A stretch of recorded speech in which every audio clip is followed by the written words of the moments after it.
Alors effectivement, je me pose cette question depuis quelque temps, avec tous ces constats sur la vitesse à laquelle nous allons, à mon avis, droit au mur, et je vais expliquer pourquoi.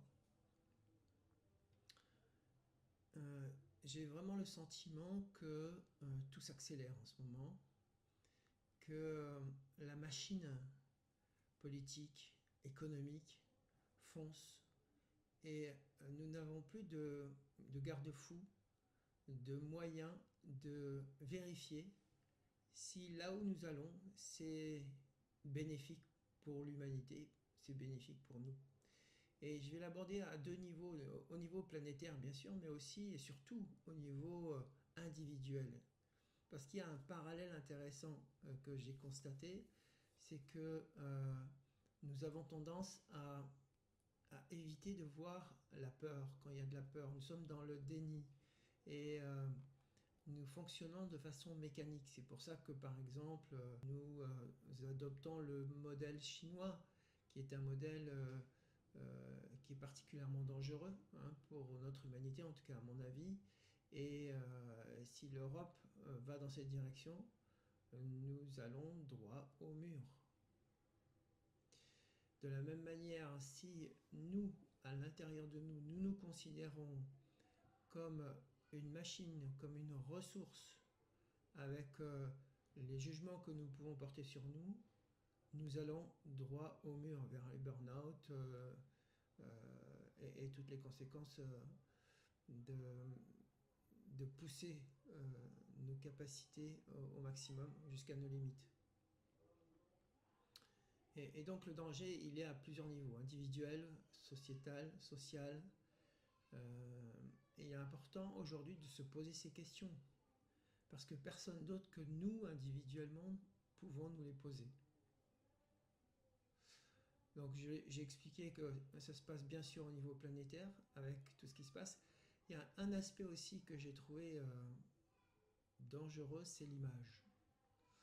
Euh, Dans les réseaux sociaux, par exemple, il y a des images qui circulent, beaucoup d'images circulent, et nous ne sommes pas avertis. C'est-à-dire que nous ne prenons pas de recul par rapport aux émotions que génèrent nos images, que ce soit dans le marketing ou dans la politique, c'est pareil. Et aujourd'hui, il est vraiment nécessaire, si nous ne voulons pas aller foncer dans le mur, de prendre du recul par rapport à nos émotions. Et de ne pas prendre pour argent comptant les images que nous recevons tous les jours.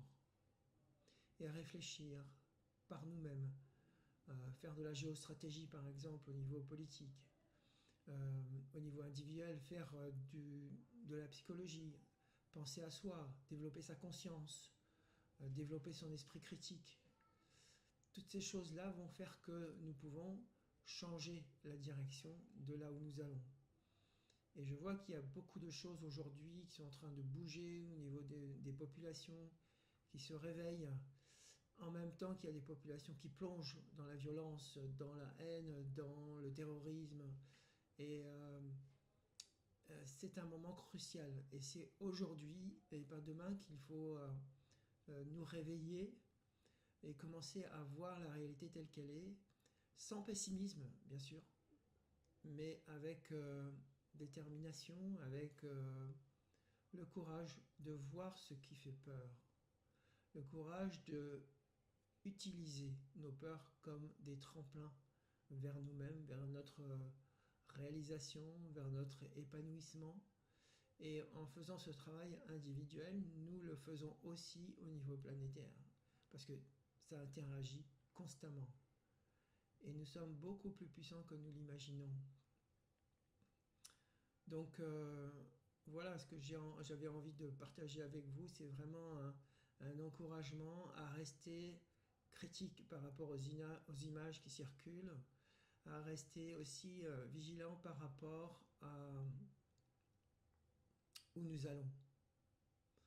Et toujours revenir sur le sens et se détacher de ces conditionnements, de ces mécanismes, de cette mécanique, parce que nous sommes souvent considérés comme des machines de production, des machines de consommation, Et le piège derrière tout ça, c'est de foncer droit dans le mur.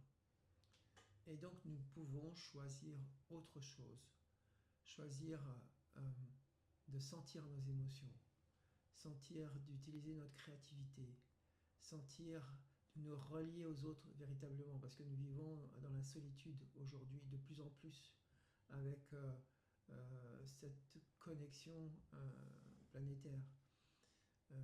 Et c'est ce que nous allons explorer lors du prochain café de l'intelligence émotionnelle qui aura lieu le 8 octobre prochain. Et je vous y attends avec plaisir.